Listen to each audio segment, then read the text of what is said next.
बिस्मिल्लाहिर्रहमानिर्रहीम, अस्सलाम वालेकुम। वेलकम टू सुनो टुनाइट विद सादिया अफसाल। आज के प्रोग्राम का ब्रेक डाउन आपको बता दें। प्रोग्राम के पहले हिस्से में हम कमिश्नर रावलपिंडी लियाकत अली चट्ठा के इंतखाबात में धांधली करवाने के एतराफ़ जुर्म के बाद मुस्ताफ़ी होने पर बात करेंगे और सवाल उठाएंगे कि कमिश्नर रावलपिंडी को इंतखाबात से 10 दिन बाद मुस्ताफ़ी होने का क्यों याद आया। कमिश्नर रावलपिंडी के इंतखाबी अमल में धांधली के इल्ज़ामात के क्या मकासद हो सकते हैं। क्या हुकूमत साजी का अमल इसके बाद मुकम्मल तौर पर मुतनाज़ हो गया है। प्रोग्राम के दूसरे हिस्से में हम सवाल उठाएंगे कि विफाक में हुकूमत साजी कैसे मुमकिन हो सकेगी। क्या पाकिस्तान में दोबारा इंतखाबात का माहौल बन रहा है। और प्रोग्राम का तीसरा हिस्सा हमारा एडिटोरियल होगा सादिया स्टेक, जिसमें हम आपको बताएंगे कि कौन से ममालिक इसराइल को फ़लस्तीनी आबादी की नस्लकुशी की मुहिम के बावजूद फराहम कर रहे हैं और किन ममालिक ने इसराइल को असलहे की फराहमी मुअत्तल कर दी है। इंतखाबात 2024 के बाद पाकिस्तान में सियासी और मौशी गैर यकीनी की सूरत हाल मजीद बिगड़ती हुई दिखाई दे रही है। आज कमिश्नर रावलपिंडी लियाकत अली चट्ठा ने इलेक्शन 2024 के तनाजुर में आम इंतखाबात में मुबैना बेज़ाब्तगियों पर अपने ओहदे से इस्तीफा देते हुए इल्जाम लगाया कि मुझे इलेक्शन कमीशन ने इलेक्शन के लिए लगवाया था, इलेक्शन ठीक नहीं करवा सका, लिहाजा इस्तीफा देता हूं। कौमी असम्बली के 13 हलकों के नताइज तब्दील किए गए, हारे हुए उम्मीदवारों को जितवाया गया, 70 लीड वालों को हरवा दिया गया। मैंने जो इस इलेक्शन में गलत काम किया है, रावलपिंडी के 13 एमएनए की सीटें जो हारी हुई लोगों को हमने जितवाया है, लोगों की 70 हजार की लीड को हमने उनकी शिकस्त में बदला है। ये मुझे जेब नहीं देता था, इसी वजह से मैंने अपने ओहदे से, अपनी सर्विस से, सब चीजों से इस्तीफा दे दिया है। और मैं जो इतना बड़ा जुर्म किया है, इसके लिए मैं अपने आप को, जो क्राइम मैंने किया है, अपने आप को मैं पुलिस के हवाले करता हूँ कि मुझे इसकी भरपूर तरीके से सजा दी जानी चाहिए। मुझे रावलपिंडी के कचहरी चौक में सजाए मौत दी जानी चाहिए। सारी इस गलतकारी की जिम्मेदारी अपने ऊपर ले रहा हूँ। कमिश्नर रावलपिंडी ने पहले से मुतनाज़ इंतखाबात को मजीद मुतनाज़ बनाकर हुकूमत साजी के अमल को मजीद दुश्वार बना दिया है। इलेक्शन कमीशन ने चीफ इलेक्शन कमिश्नर या इलेक्शन कमीशन पर लगाए गए इल्जामात की तरदीद करते हुए कहा है कि इलेक्शन कमीशन के किसी भी ओहदेदार ने इलेक्शन नताइज की तब्दीली के लिए कमिश्नर रावलपिंडी को कभी कोई हिदायत जारी नहीं की। तर्जुमान का मजीद कहना था कि डिवीजन का कमिश्नर DRO, RO या प्रिजाइडिंग ऑफिसर नहीं होता। निगरान वज़ीर आला मोहसिन नकवी ने कमिश्नर रावलपिंडी के इल्जामात की आज़ादाना इंक्वायरी कराने के अहकामात जारी करते हुए कहा कि असल हक़ाइक़ को सामने लाया जाए। कमिश्नर रावलपिंडी के इल्जामात के बाद CPO रावलपिंडी पुलिस ने कमिश्नर रावलपिंडी लियाकत अली चट्ठा को गिरफ्तार कर लिया। कमिश्नर रावलपिंडी के इल्जामात एक ऐसे वक्त में सामने आए जब पाकिस्तान तहरीक इंसाफ, जमीयत उलमा इस्लाम, जमात इस्लामी और ग्रैंड डेमोक्रेटिक अलायंस इलेक्शन 2024 की शफाफियत पर सवाल उठाते हुए नजर आ रहे हैं, जिसकी बदौलत विफाक में हुकूमत साजी का मरहला मजीद दुश्वार हो रहा है। गुज़श्ता रोज़ GDA के एहतजाजी धरने से खिताब करते हुए ग्रैंड डेमोक्रेटिक अलायंस के सरबराह पीर पगाड़ा ने कहा कि इतनी खिचड़ी बन गई है कि हुकूमत 8 से 10 माह से ज्यादा नहीं चलेगी। फौज ने सबको आजमा लिया है, के लिए बचा ही क्या है।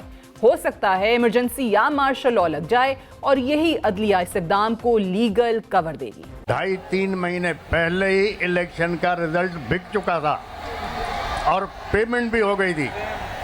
जो ऊपर खिचड़ी बन गई है, 8-10 महीने से ज़्यादा ये हुकूमत ने चलना ही नहीं है। सबको आजमा लिया, अब आजमाने के लिए बचा क्या है। हो सकता है इमरजेंसी डिक्लेयर हो जाए या मार्शल लॉ लग जाए। यही जज उसको प्रोटेक्शन देंगे, यही जज जो इधर बैठे हुए। GDA के एहतजाजी धरने से दीगर अहम रहनुमाओं ने भी खिताब किया और इलेक्शन 2024 के नताइज को मुकम्मल तौर पर रद्द करते हुए धांधली ज़दा करार दिया। पाकिस्तान की 3 बड़ी सियासी जमातें हुकूमत साजी के मरहले से दस्तबरदार होती हुई दिखाई दे रही हैं। पाकिस्तान पीपल्स पार्टी मुस्लिम लीग नून के साथ विफाक में काबीना का हिस्सा बनने से इंकारी है, जबकि गुज़श्ता रोज़ पाकिस्तान तहरीक इंसाफ ने विफाक और पंजाब में अपोजिशन में बैठने का फैसला किया और अब मुस्लिम लीग नून भी विफाक में हुकूमत साजी से नजरें चुराती हुई दिखाई दे रही है।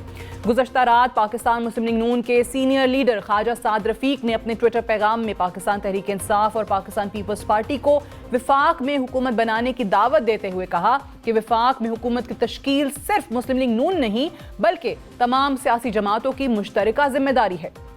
तहरीक इंसाफ के हिमायत याफ्ता उम्मीदवारों को चाहिए कि हुकूमत साजी में पहल करते हुए पाकिस्तान पीपल्स पार्टी के साथ मिलकर मरकजी हुकूमत बनाएं।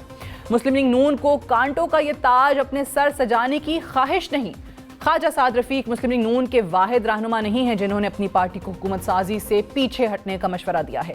मुस्लिम लीग नून के सीनियर रहनुमा मियां जावेद लतीफ़ ने भी अपने ट्विटर पैगाम में कहा है कि खुदा करे मुस्लिम लीग नून ये फैसला कर ले कि जिसको मरकज में अक्सरियत दिलाई गई है उसी जमात को हुकूमत बनाने का मौका दिया जाए।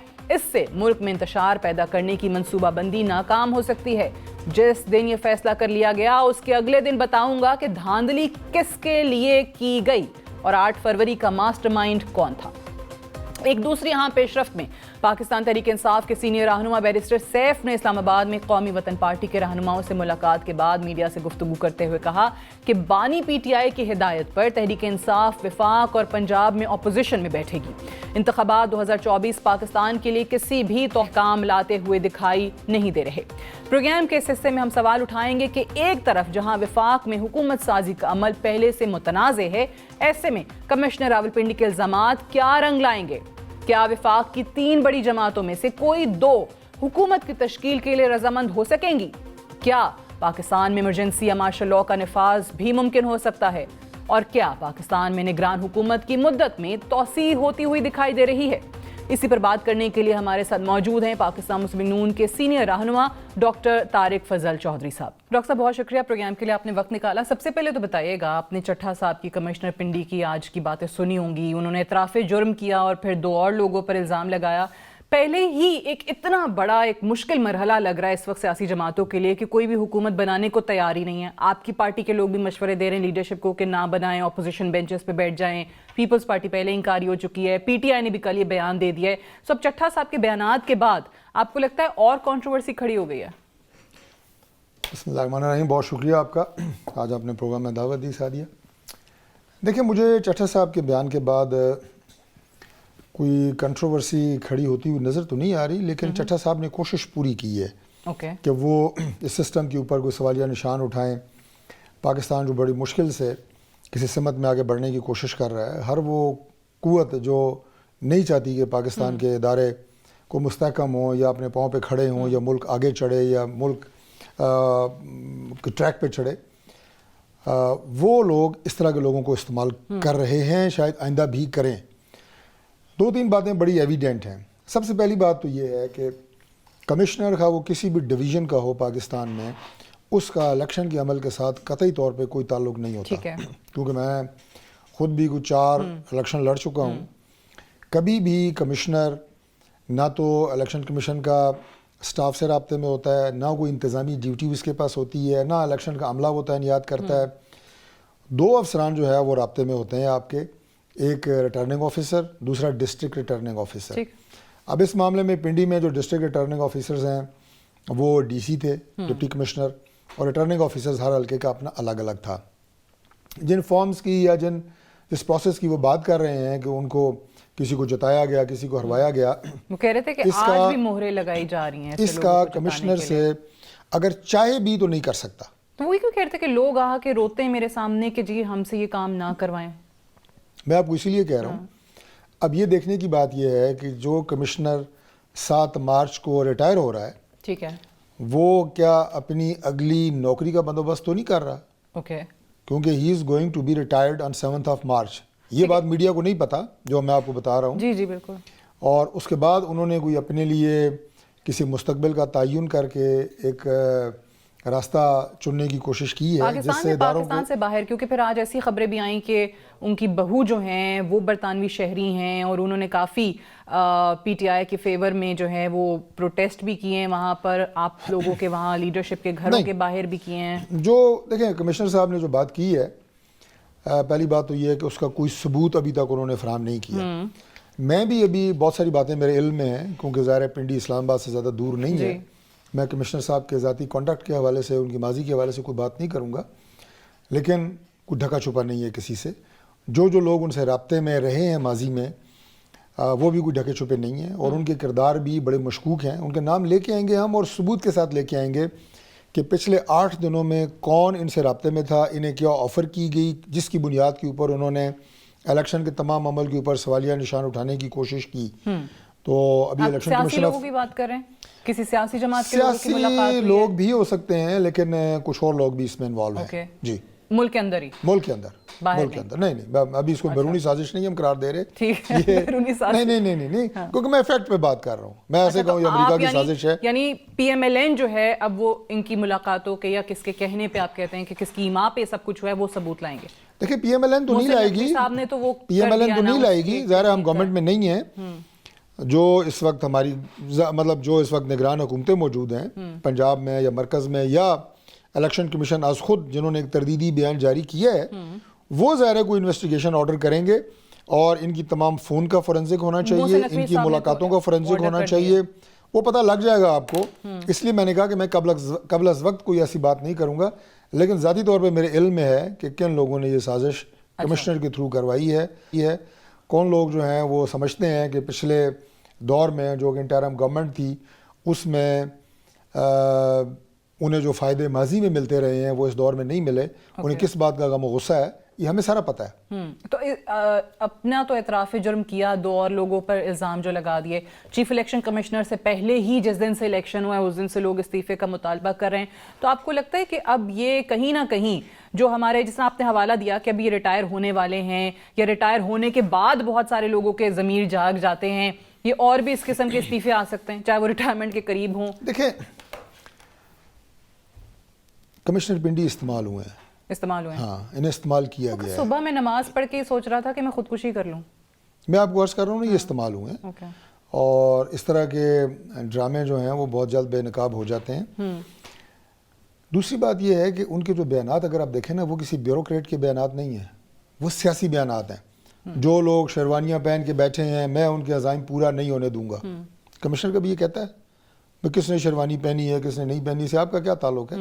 आप फैक्ट पे बात करेंगे, आप हकाइक पे बात करें, कोई सबूत है वो लेके आएँ। आपके पास कोई जाली अगर वोट आपने पकड़े हैं वो आप दिखाएं। अगर आप कह रहे हैं कि जी फॉर्म 45 गलत इशू हुए हैं तो वो आप दिखाएं।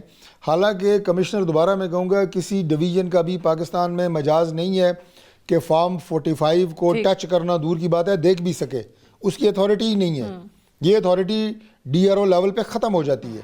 अगर उसने कोई फॉर्म 45 अगर कोई कमिश्नर देता है, देखता है, बांटता है, तहरीर करता है तो वो इलीगल है।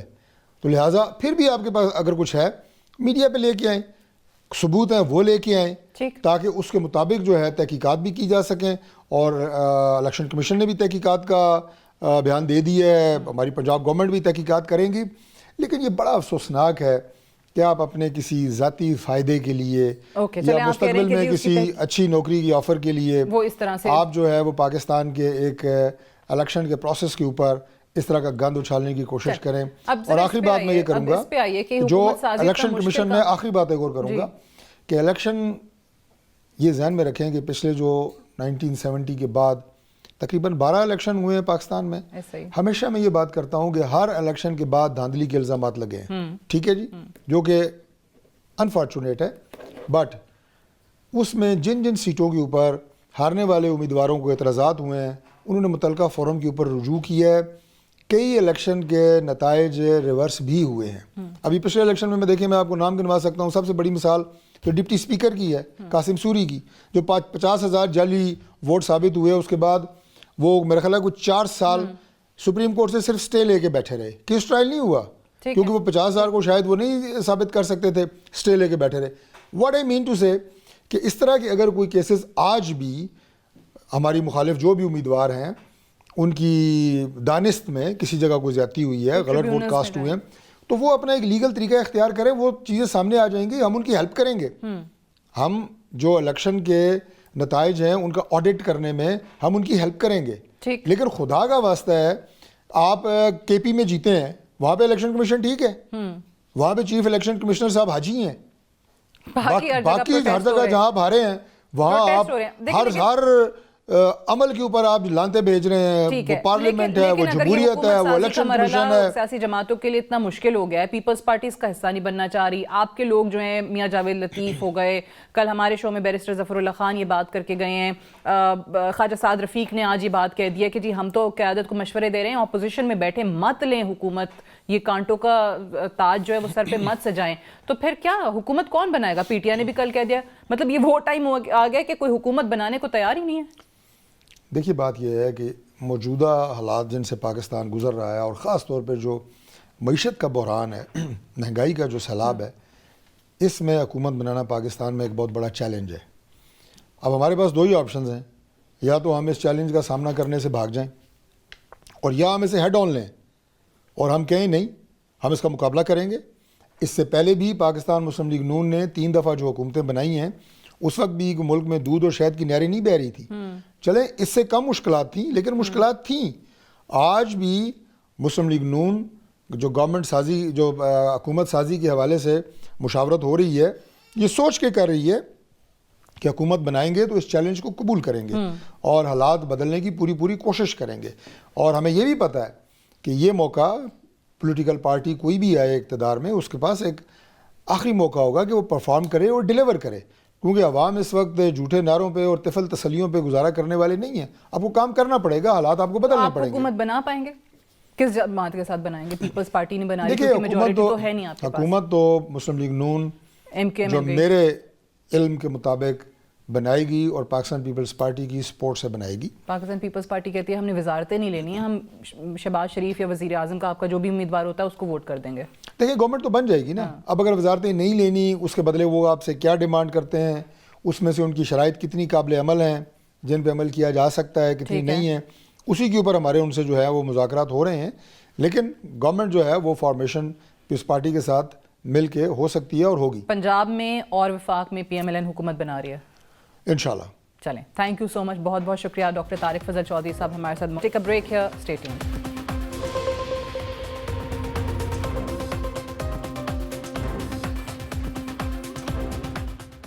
Welcome back. پروگرام میں ایک بار پھر سے خوش آمدید. الیکشنز کے بعد کا جو محاذ ہے وہ روز ہم دیکھ رہے ہیں, کوئی نہ کوئی نئی چیز ہمارے سامنے آ جاتی ہے. پہلے نتائج کے خلاف GDA ہو, جمعیت علماء اسلام ہو, جماعت اسلامی ہو, پاکستان تحریک انصاف کے لوگ ہوں, تمام کے تمام جو ہیں وہ احتجاج کر رہے ہیں.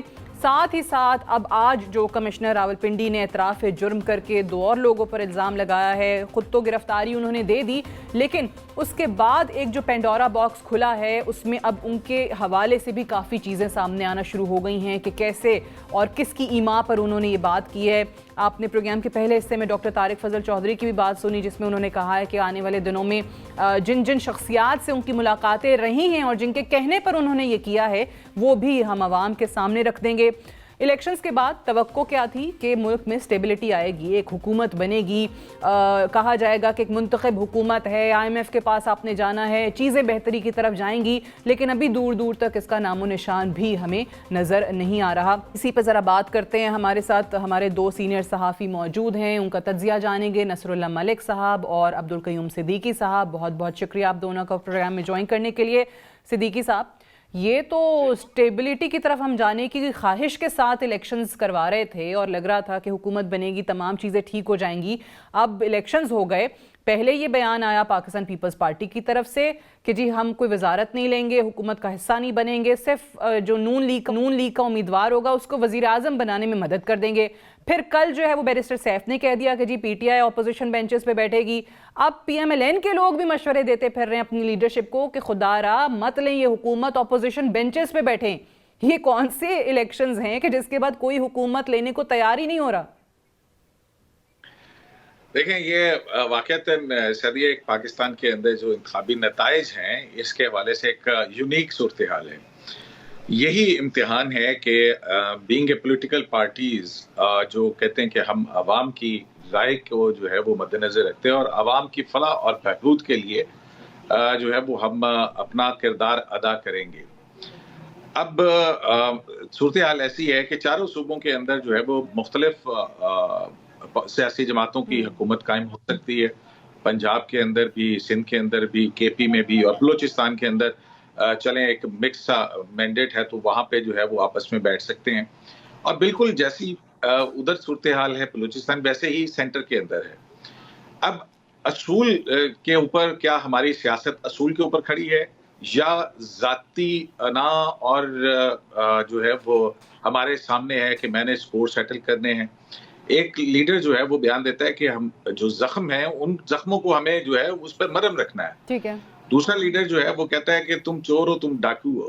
تیسرا جو ہے وہ کہتا ہے کہ ہاں جی میں تو کوئی ذمہ داری لینے کے لیے تیار نہیں ہوں, ہاں آپ کو میں سپورٹ کر دوں گا. سو क्यों, क्या ये सारा ये मुल्क जो है ये मेरे आपके साथ तमाम सियासी जमातों का नहीं है? क्या तमाम सियासी जमातें जो हैं वो मेरे और आपके मुस्तकबिल और बेहतर मुस्तकबिल के लिए अपने इख्तलाफात को पसे पुश्त डालकर एक कौमी हुकूमत नहीं बना सकते हैं? क्यों नहीं बना सकते हैं?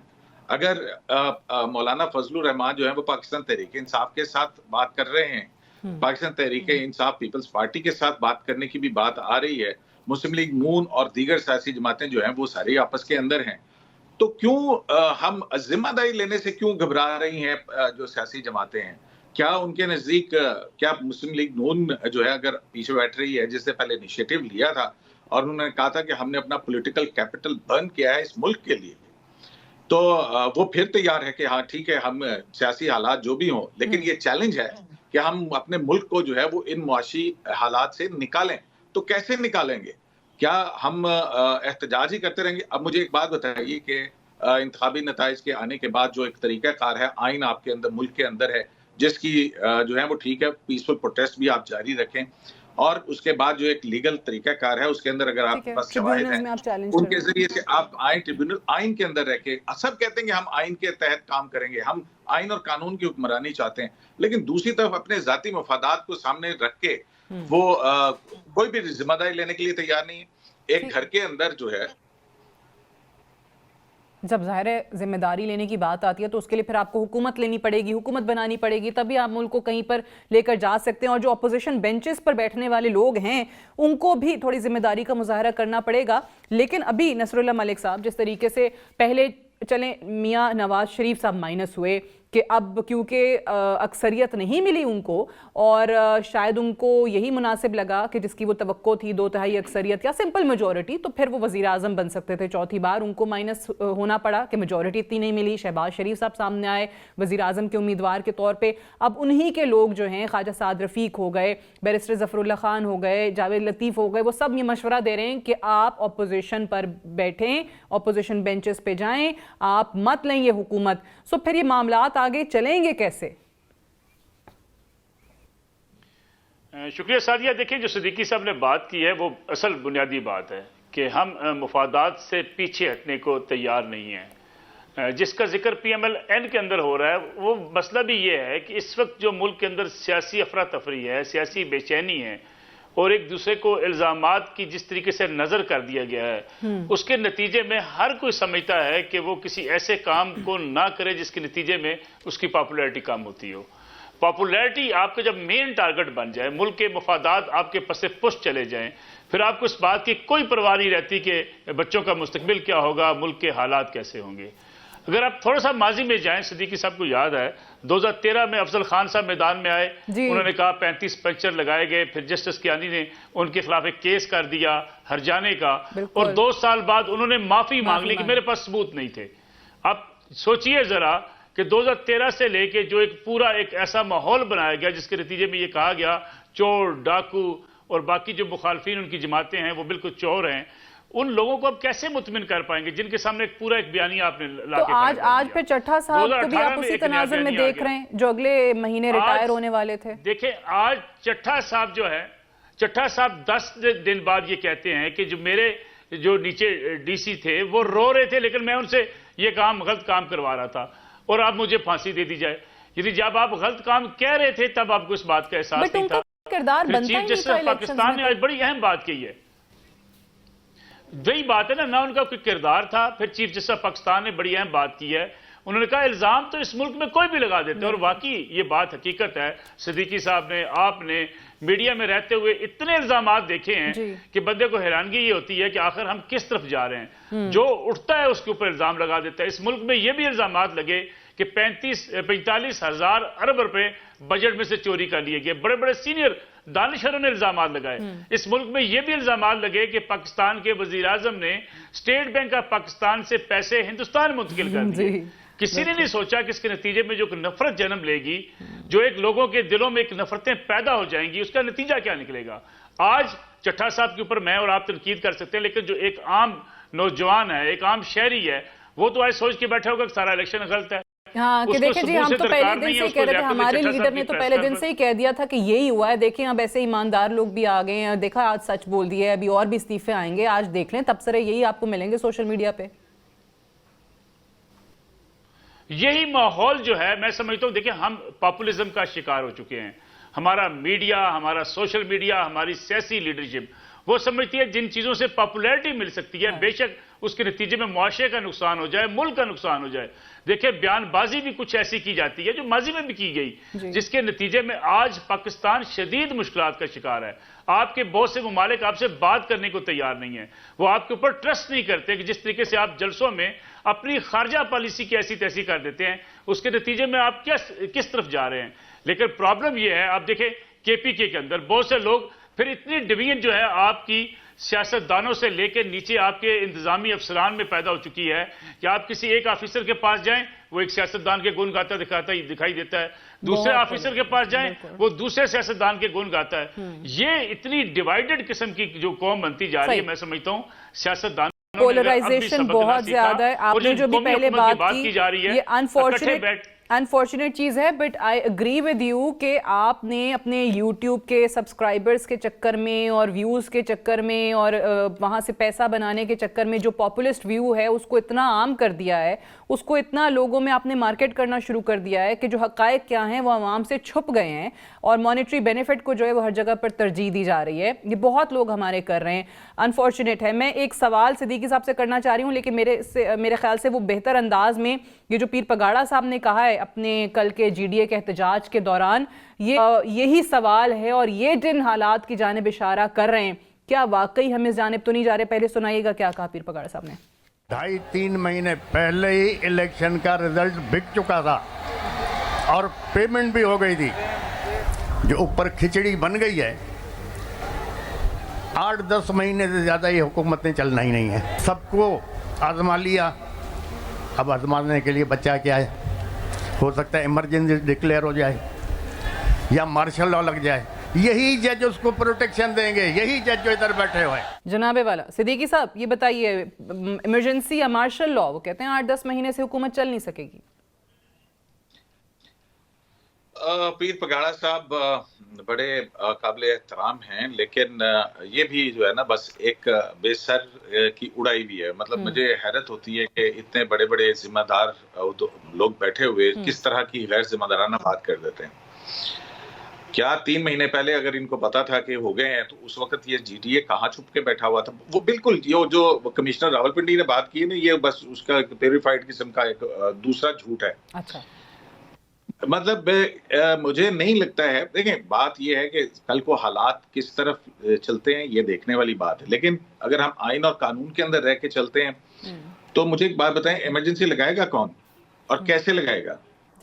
ठीक है। दूसरी तरफ जो है वो हमारी जो सुप्रीम कोर्ट है आला अदलिया, वो एक बिल्कुल मुख्तलिफ अदलिया है। ये वो जस्टिस मुनीर वाली अदलिया नहीं है कि जो किसी गैर आइनी इक़दाम को तहफ़्फ़ुज़ देने के लिए जो है वो तश्तरी में रख के और अपना सब कुछ जो है ना वो पेश कर देगी।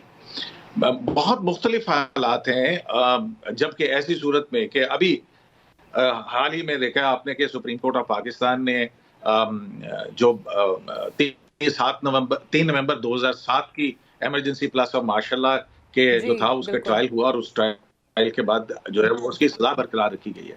तो कैसे ये मुझे नहीं समझ आती कि बहुत जिम्मेदार सियासतदान है, उनकी अपनी कोई इंफॉर्मेशन होगी, क्योंकि वो मुझसे ज्यादा और आप ये सब समझते हैं कि ये कहाँ से लिंक्ड है, कहाँ से ताल्लुक होता है।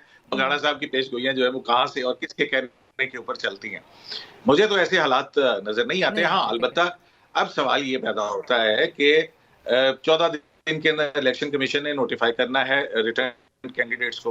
रिटर्न कैंडिडेट है या जिसको खिलाफ है वो लिबरल्स बनेंगे, वहां पे जाएंगे और उसके बाद 21 दिन के अंदर अंदर कौमी असम्बली का इजलास बुलाना है। जैसे ही कौमी असम्बली का इजलास बुलाया जाएगा, ये हुकूमत तो मौजूद नहीं होगी जब ट्रांसफर ऑफ ठीक है होगा और वो सदर सी निगरान हुकूमत हो और वो सदर जो कि आउटगोइंग हो। क्या ये अब इमरजेंसी कैसे लगती है? सही وہ جو آپ نے پروسیجر بتایا that will be obviously by the end of this month, Feb کے اینڈ میں ہی آ جائے گا. اب یہی چیز نصر اللہ ملک صاحب، آپ نے صدیقی صاحب کا بھی اس پہ تبصرہ سنا، آپ کو بھی لگ رہا ہے کہ اس مہینے کے آخر تک جو ہیں وہ گورنمنٹ فارمیشن کی طرف چیزیں چلی جائیں گی، پی ایم ایل این ہی گورنمنٹ فارم کرے گی، شہباز شریف صاحب وزیر اعظم ہوں گے، یا کچھ اور بھی ہو سکتا ہے اس دوران؟ دیکھیں مجھے لگتا ہے بازار اس وقت حالات ایسے ہیں کہ حکومت بننے جا رہی ہے، پاکستان پیپلز پارٹی شہباز شریف صاحب کی حکومت کو سپورٹ کرے گی، اور یہ جو ابھی سے کہا جا رہا ہے کہ حکومت 10 مہینے چلے گی یا حکومت جو ہے آپس میں کوئی لڑائی ہو جائے گی، مجھے نہیں لگتا کہ پیپلز پارٹی اور پی ایم ایل این کی حکومت سازی کے بعد کوئی لڑائی ہوگی. اچھا، پھر پی ٹی آئی سے وابستہ جو لوگ ہیں، آپ کو چند ماہ تک نظر آ جائے گا کہ بہت سے لوگ پی ٹی آئی کے جیتے ہوئے آزاد امیدوار وہ اپنے آپ کو ایک آزاد گروپ کے اندر ڈکلیئر کر دیں گے. مسئلہ یہ ہے کہ ہم اس افراتفری سے نکلنا کیوں نہیں چاہتے؟ جس افراتفری کا ہم نے آغاز کیا تھا عدم اعتماد کی تحریک کامیاب ہونے کے بعد، کہ ہم اسمبلیوں سے باہر نکل گئے، پھر ہم نے صوبائی حکومتیں توڑ دی، پھر ہم کسی الیکشن پروسیس کا حصہ بننے کو تیار نہیں تھے، پھر ہم کسی آئینی ادارے میں بیٹھ کے بات چیت کرنے کو تیار نہیں تھے. یہ افراتفری پیدا کرنے کا نقصان کسے ہوا ہے؟ عام آدمی کو. معیشت آپ کی خراب ہوئی ہے، سٹاک مارکیٹ آپ کی نیچے جا رہی ہے، ایک سرمایہ کاری رک گئی ہے، لوگ پاکستان کے اندر سرمایہ کاری نہیں کر رہے. ان بڑے سیاستدانوں کو اس کا کیا نقصان پہنچا ہے جو بلینز میں، جن کے اربوں کے اثاثے ہیں، جن کے لیے کوئی مسائل نہیں ہیں، لیکن وہ یہ افراتفری پیدا کر کے اپنی سیاسی جو ہے زندگی کو بہتر کرنا چاہتے ہیں. لیکن سیاسی زندگی بہتر بنانے کی بنیاد پر آپ پاکستان کو نقصان پہنچا رہے ہیں، اس کا احساس ہونا چاہیے. حکومت بن جاتی ہے، پی ٹی آئی اپوزیشن میں بیٹھ کے اپنا کردار ادا کرے، کے پی کے اندر ان کی حکومت ہے، اپنی حکومت سازی کر کے وہ اپنا کردار ادا کرے. لیکن جس طریقے سے نفرتوں کے بیج بوئے جا رہے ہیں، میں سمجھتا ہوں یہ ملک کے پارلیمانی نظام کے لیے، جمہوریت کے لیے خطرات ضرور ہیں. پیر پگاڑا صاحب پی ایم ایل این کے ساتھ تھے، پگاڑا صاحب پی ایم ایل این کے ساتھ تھے، پگاڑا صاحب جو ہے وہ پیپلز پارٹی کے خلاف جی ڈی اے جو ہے وہ ایم کے ایم سے بات چیت کر رہا تھا، لیکن کل کے احتجاج میں وہ کہتے ہیں عمران خان صاحب جو ہے وہ بڑے اچھے آدمی ہیں. بھائی اگر عمران خان صاحب اچھے آدمی تھے تو آپ پی ٹی آئی کے ساتھ اتحاد کرتے، جی ڈی اے ان کے ساتھ اتحاد میں جاتا اور وہ پیپلز پارٹی کے خلاف الیکشن لڑتا. مسئلہ اس ملک کا یہی ہے، ایک خاتون ہے، ہمارا ہمیشہ ہمارا مسئلہ تو یہی ہے نا کہ جہاں پہ ہمارے مفادات الائن ہو رہے ہوں ہم وہیں کا رخ لیتے ہیں نا. ہم اسی کو اچھا بنا دیں گے اسی بنیاد پہ اور کسی کو برا بنا دیں گے کیونکہ اس وقت ہمارا جو الائنمنٹ ہے مفادات کا وہ کسی اور اسپیسیفک جماعت کے ساتھ ہے. آپ کو مثال دے رہے تھے ملک صاحب، مکمل کیجئے then I have to wind up. میں وہ مثال یہ دے رہا تھا کہ ہماری ایک خاتون ہے، سیاسی رہنما ہے، آپ تصور کیجئے وہ جی ڈی اے سے رکن قومی اسمبلی تھی، لیکن ٹارگٹ کس کو کرتی تھی؟ جن کے ساتھ وہ بیٹھی ہوتی تھی، جن حکومت کا وہ حصہ تھے ان کو ٹارگٹ کیے کر رکھتی تھی. حکومت میں بیٹھے ہوئے لوگ اپنے ہی لوگوں کو ٹارگٹ اس لیے کرتے ہیں کہ وہ اپنی پاپولیرٹی، اپنا فیم، اپنی پریزنس بہتر کرنا چاہتے ہیں. یہ آپ کو پی ایم ایل این جی میں سمجھ گیا آپ کس کی بات کریں کیونکہ آپ نے نام لیا تو میں بھی نام لینا مناسب نہیں سمجھ رہی، but I have to wind up ہے. بہت بہت شکریہ نصر اللہ عبد Qayyum Siddiqui sahab, thank you very much for joining اس in this segment. We'll take a break here, stay tuned.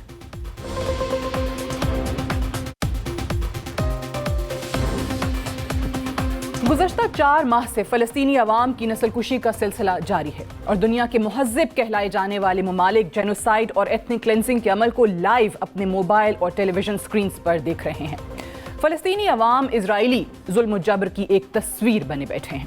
مسلم امہ اور خاص طور پر عرب ممالک اپنے عیش و عشرت میں مصروف ہیں. نہ ہی کسی نے اسرائیل کے ساتھ سفارتی تعلقات معطل کرنے کی کوشش کی اور نہ ہی کسی اسلامی ملک نے اسرائیل کے ساتھ تجارتی تعلقات برخاست کیے. اسلامی تعاون تنظیم اپنے بنیادی مقاصد کو بھول چکی ہے اور اسرائیل کے خلاف ایک مشترکہ موقف اپنانے میں بھی ناکام ہو چکی ہے. اقوام متحدہ جس کے قیام کا واحد مقصد دنیا میں امن کا حصول تھا، وہ بھی امریکہ اور اسرائیل کے سامنے بے بس ہو چکی ہے.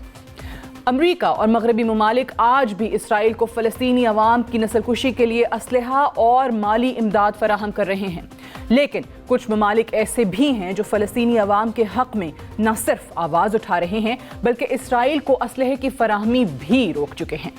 آج کے اس ایڈیٹوریل میں ہم آپ کو بتائیں گے کہ دنیا کے کون سے ممالک اسرائیل کو اسلحہ فراہم کر رہے ہیں اور کون سے ممالک نے 7 اکتوبر کے بعد اسرائیل کو انسانیت کے خلاف کارروائیوں کی بنیاد پر اسلحے کی فراہمی کو مکمل طور پر معطل کر دیا ہے. Stock home international peace research institute کی رپورٹ کے مطابق 2013 سے لے کر 2022 تک اسرائیل نے कुल दरामदात का 68% असलहा अमरीका से दरामद किया है। 7 अक्टूबर के बाद न सिर्फ अमरीका ने इसराइल को असलहे की फराहमी पहले से तेज की, बल्कि इसराइल के अंदर अमरीकी मिलिट्री अड्डों में मौजूद असलहे को भी इसराइली हुकूमत को फराहम किया। एक रिपोर्ट के मुताबिक 1960 से लेकर अब तक अमरीका इसराइल को $120 बिलियन से जायद का असलहा फराहम कर चुका है। अमरीका के बाद इसराइल को सबसे ज्यादा असलहा बरामद करने वाले ममालिक में जर्मनी का नंबर आता है। जर्मनी इसराइल को कुल दरामदात का 28% असलहा फराहम करता है। गुज़श्ता बरस जर्मनी ने इसराइल को हालिया बरसों की निस्बत 10% ज्यादा असलहा फराहम किया है। German ministry of economic affairs की रिपोर्ट के मुताबिक जर्मनी बुनियादी तौर पर इसराइल को फ़ज़ाई दिफाई निज़ाम और मवासलाती आलात के कंपोनेंट्स फराहम करता है। जर्मनी के बाद इसराइल को असलहा फराहम करने वाले ममालिक में बरतानिया का नंबर आता है। बरतानिया ने 2015 से अब तक इसराइल को $594 मिलियन का असलहा फराहम किया है। बरतानिया जंगी तैयारे, टैंक्स, मिसाइल और F-35 के कंपोनेंट्स फराहम कर रहा है।